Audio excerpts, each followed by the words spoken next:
नई राजधानी के किसान आंदोलन की बात कर लीजिए, बस्तर के सिरगैर से लेके तमाम संघर्षों की बात कर लीजिए।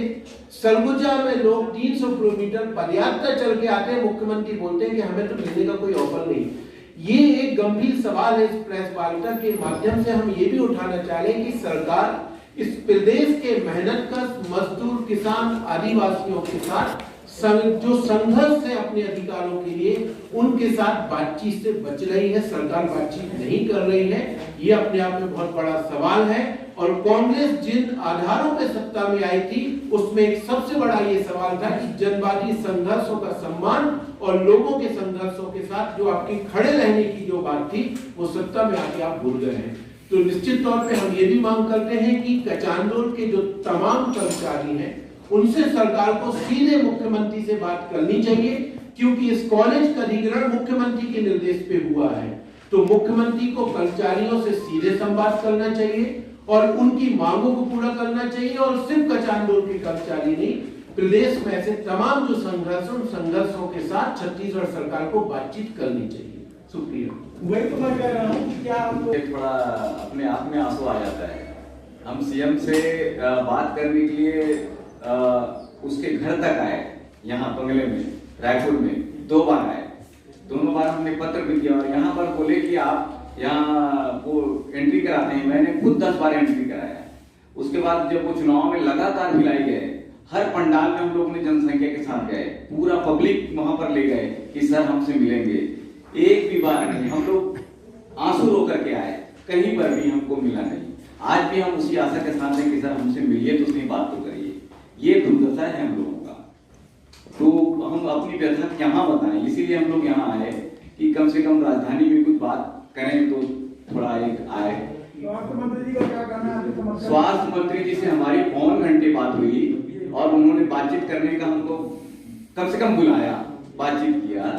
उसने कहा कि देखिए, ये जो विधानसभा में पास हुआ उस समय भी हम लोगों ने बहुत सारा इसमें किया था कि ये कंडिका नहीं होना चाहिए, परंतु किसी भी तरीके से विपक्ष भी पक्ष भी सब शामिल होकर इस कंडिका को पास कर दिया। आज वही कंडिका हमारे लिए सिरदर्द हो रहा है कि हम एक तरीके से मजदूर विरोधी हो रहे हैं। तो अगर सीएम साहब अगर इसको कर देते हैं तो बिल्कुल आपको नौकरी लग सकता है, उन्होंने ये भी कहा और उस पर हमारी कोई हस्तक्षेप नहीं होगी, ये उन्होंने स्पष्ट कहा था। लेकिन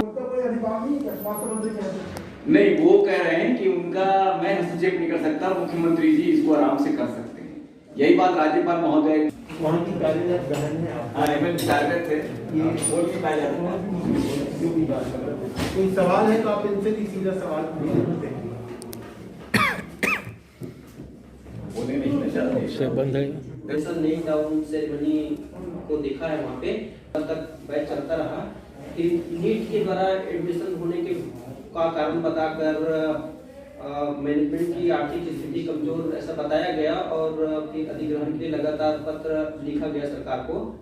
तो फिर सरकार के द्वारा अधिग्रहण किया गया, लेकिन अधिग्रहण के पहले चूंकि मैंने बताया था कि आर्थिक स्थिति कमजोर बताया गया मैनेजमेंट के माध्यम से, तो 1 साल तक हम लोग को हाफ पेमेंट भी मिलता रहा। एक मानसिक जुड़ाव होने की वजह से हम लोग हाफ पेमेंट में भी काम करते रहे।